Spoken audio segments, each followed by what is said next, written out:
हाँ तो चलिए स्टूडेंट, हम लोग पढ़ते हैं पेशी ऊतक का तीसरा प्रकार। और पेशी ऊतक का तीसरा प्रकार होता है हृदय पेशी, इसको कहते हैं कार्डिक मसल्स। आइए यहाँ देखते हैं, इसका तीसरा प्रकार होता है हृदय पेशी, हृदय पेशियां, ठीक है ना, कार्डियक मसल्स, कार्डियक मसल्स।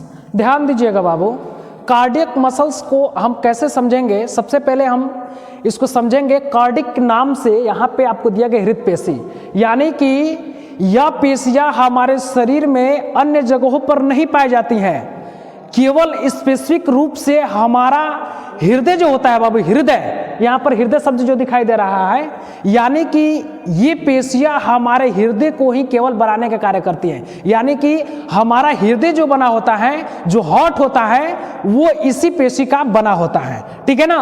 और इस तरह से हम कह सकते हैं कि ये पेशियां हृदय में पाई जाती हैं। ध्यान दीजिएगा, इस प्रकार की पेशी केवल कशेरुकी प्राणियों में पाई जाती है। वर्टिब्रेट बाबू किस में पाई जाती है?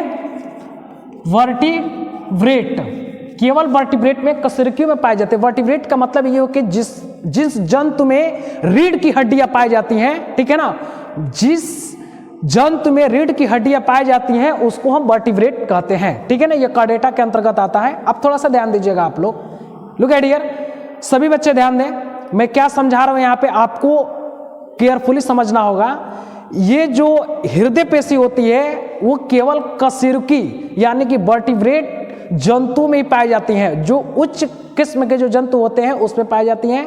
कुछ मछलियां भी वर्टिब्रेट होती हैं, ठीक है ना, उनमें पाई जाती हैं उनकी हृदय। अब थोड़ा सा ध्यान देना होगा, यहाँ पे हमारे में तो क्लियर पाई जाती हैं, लेकिन यहाँ पे ध्यान देना होगा कि इसकी जो ये पेशियां होती हैं वो किस तंतु से बनी होती हैं। तो आपको बताया गया कि पेशी तंतु से बनी होती हैं, मस्कुलर फाइबर से बनी होती हैं बाबू, मस्कुलर, ठीक है ना, मस्कुलर फाइबर से बनी होती हैं। लेकिन एक बात और है कि जिस फाइबर से बनती है उसका लक्षण, उस फाइबर का कैरेक्टर जो है रेखित पेशी से मिलती है, रेखित पेशी से मिलती हैं। वो रेखित पेशियों की भांति होती हैं। ध्यान दीजिएगा, मैं यहाँ पे आपको बनाकर दिखा रहा हूँ, ठीक है ना, होती हैं, परंतु इसमें ब्रांच पाया जाता है। क्या पाया जाता है बाबू? ब्रांच पाया जाता है। ध्यान दीजिएगा, ये ब्रांचेड होती हैं, ये ब्रांचेड होती हैं। ये पेशियां जो है ब्रांच के रूप में पाई जाती हैं, ठीक है ना। देखिए, ये ब्रांच के रूप में पाई जाती हैं। लेकिन एक बात और है, इसकी संरचना तो रेखित की भांति तो पाई जाती है, लेकिन इसमें जो कुंचन और आकुंचन होता है, ठीक है ना, जब हमारा हार्ट डायस्टोलिक और सिस्टोलिक करता है, ठीक है ना, तो उसको आकुंचन और सकुंचन कहते हैं। ये क्रियाएं जो होती हैं वो अरेखित पेशी के कारण होती हैं, अरेखित पेशी के जैसी होती हैं। क्यों भाई? क्योंकि ये पेशी भी अब हमारे इच्छा के अनुसार कार्य नहीं करती है, बल्कि खुद ये अपने इच्छा के अनुसार कार्य करती हैं। और ये अपने इच्छा के अनुसार कार्य करती है, इसलिए ही हमारे हृदय, जो हमारा हृदय है, वो कंटिन्यूटी, सतत रूप से एक लय में और एक क्रम में हमारे रुधिर वाहिनियों में ब्लड चलता रहता है, कम बेस नहीं होता है। बाय द वे, अगर हमारे शरीर में कोई कारण है, कोई रोग है, उस कारण हमारा डायस्टोलिक और सिस्टोलिक कम बेस हो सकता है, लेकिन अपनी नियमितता को न खोते हुए हमारे ब्लड में ब्लड को सर्कुलेट कराती है और एक नियमित क्रम में कराती है। अब थोड़ा सा ध्यान देना होगा, ये पेशी ऐसी पेशी है कि कभी थकती नहीं है।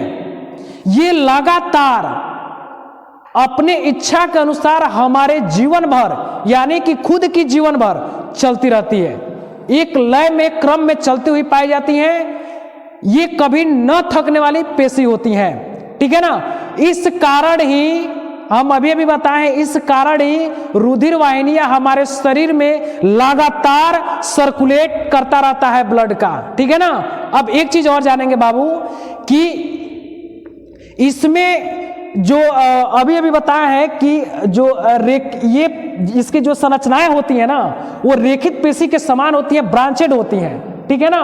और जगह जगह ये टूटी हुई पाई जाती हैं, यानी कि जुड़ी हुई पाई जाती हैं, छोटे छोटे खंडों के रूप में होती है, छोटे छोटे खंडों के रूप में होती हैं और ब्रांचेड होती हैं। देखिए ये यहां से ब्रांच निकला हुआ है, इसको कहेंगे ब्रांचेड, यानी कि शाखा। ये शाखा के रूप में पाया जाता है, ठीक है ना। लेकिन इसमें जो आकुंचन और संकुंचन होगा वो अरेखित पेशी के जैसा होगा, यानी कि इच्छा के अनुसार कार्य नहीं करेगी। इसलिए हम इस पेशी को हम अनैच्छिक पेशी भी कहते हैं, ठीक है ना। ये तो हृदय पेशी है ही। क्यों हृदय पेशी है? क्योंकि ये स्पेसिफिक रूप से हमारा हृदय इसी पेशी से बना होता है, और ये पेशी हमारे शरीर में कहीं नहीं पाई जाती है, केवल हृदय में ही पाई जाती है, ठीक है ना। तो अब यहाँ पे वही चीज होगा जो मैंने बताया था कि यहाँ पे इसकी जो झिल्लियां होती है वो झिल्लियां, इसके बीच बीच में कुछ संयोजित कनेक्टिव टिश्यू भी पाए जाते हैं। यहाँ पर कनेक्टिव, ठीक है ना, कनेक्टिव टिश्यू भी पाए जाते हैं, संयोजिक उत्तक से ये बधे हुए पाया जाता है, और इसके चारों तरफ झिल्लियां होती हैं।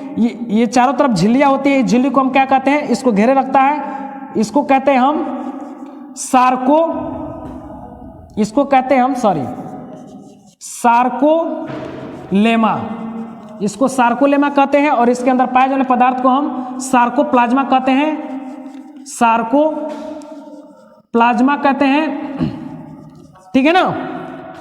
अब थोड़ा सा ध्यान दीजिएगा, ये जो पट पाया जा रहा है बाबू, देखिए ये जो पट पाया जा रहा है, टूटा हुआ पट जिससे एक तंतु दूसरे तंतु से जुड़ा हुआ है, ठीक है ना, इसको अंतर्विष्ट तंतु के नाम से, अंतर्विष्ट जोड़ के नाम से जानते हैं, अंतर्विष्ट पट के नाम से जानते हैं। यहां पर भी संयोजिक कनेक्टिव टिश्यू ही कार्य करता है, इसको जोड़ने का कार्य कनेक्टिव टिश्यू ही करता है। तो आई होप कि आप लोगों को